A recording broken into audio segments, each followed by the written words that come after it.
The Echoes Beyond the Anvil, a global lens on the Bronze Age. The Bronze Age, conventionally dated from around 3300 BCE to 1200 BCE, marked a pivotal chapter in human history. In the great centers of Mesopotamia, Egypt, the Indus Valley, and later Mycenaean Greece and China, the mastery of bronze technology transformed the rhythm of daily life, enabling agricultural expansion, military conquest, artistic refinement, and centralized governance.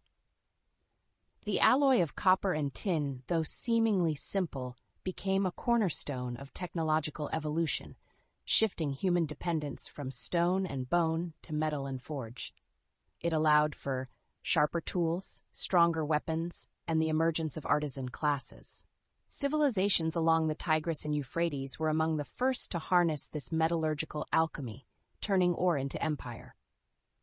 But while the centers of this technological revolution glowed with furnaces and ambition, what of the lands beyond their horizons? What of the societies who did not smelt but still evolved, who did not conquer but still endured?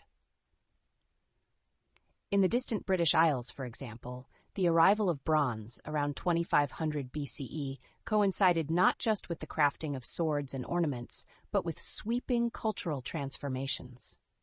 Megalithic traditions such as Stonehenge had already emerged during the late Neolithic period, yet by the time bronze entered the picture, burial practices, trade, and even diet shifted dramatically. These shifts suggest an interplay between external technologies and deeply rooted native customs. At the same time, in sub-Saharan Africa, societies were navigating their own trajectories. Though iron would later dominate African metallurgy, archaeological evidence from regions such as the Knot culture in present-day Nigeria suggests early knowledge of complex societal structures, artistic expression, and possibly experimentation with metallurgy. While bronze artifacts are rare, their absence should not be mistaken for stagnation.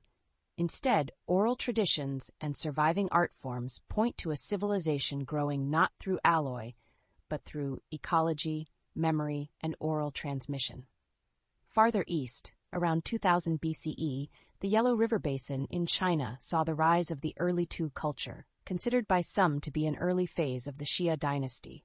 Bronze ritual vessels from this era speak to a society not only mastering metallurgy, but also embedding it within spiritual and hierarchical frameworks.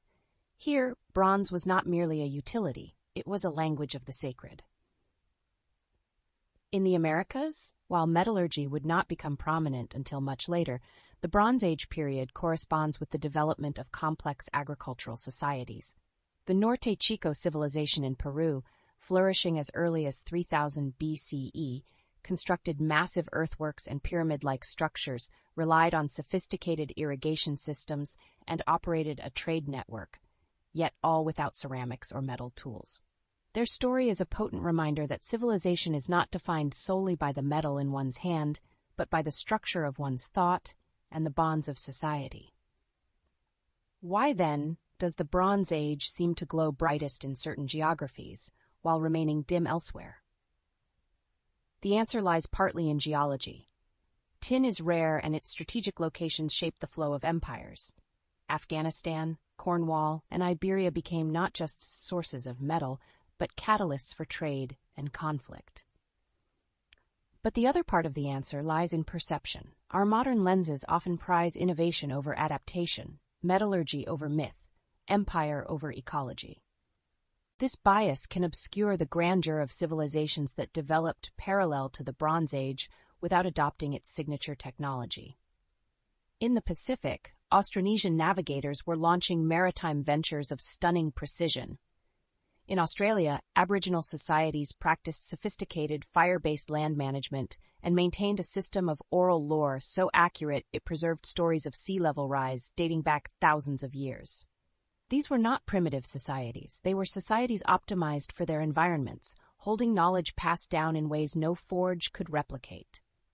By the end of the Bronze Age, around 1200 BCE, the world experienced what historians refer to as the Bronze Age collapse. Civilizations across the eastern Mediterranean fell into disarray. Cities were burned, trade routes severed, palaces abandoned. The causes remain debated. Climate change, sea peoples, seismic activity, internal rebellion. But what is clear is that a global system, once robust, had become brittle. The very tools that had elevated kings, bronze weapons, chariots, armor, could not save them from drought or revolution. Meanwhile, those outside the epicenter of collapse, those who had not built their societies upon bronze, persisted, sometimes flourishing in its wake. So the story of the Bronze Age is not merely one of smelters and smiths, it is also a story of divergence, of multiple human paths unfurling across the globe, sometimes in tandem, sometimes in contrast. First came the forgers of blades. Second, the makers of rituals. Third, the tellers of stories that outlasted cities. Fourth, the farmers who fed without metal. Fifth, the navigators who mapped oceans while others mapped stars. It is a story that reminds us, the spark of civilization glows in many hues, and metal is but one mirror of our brilliance. The bronze did not make us human, but it did in some places make us visible.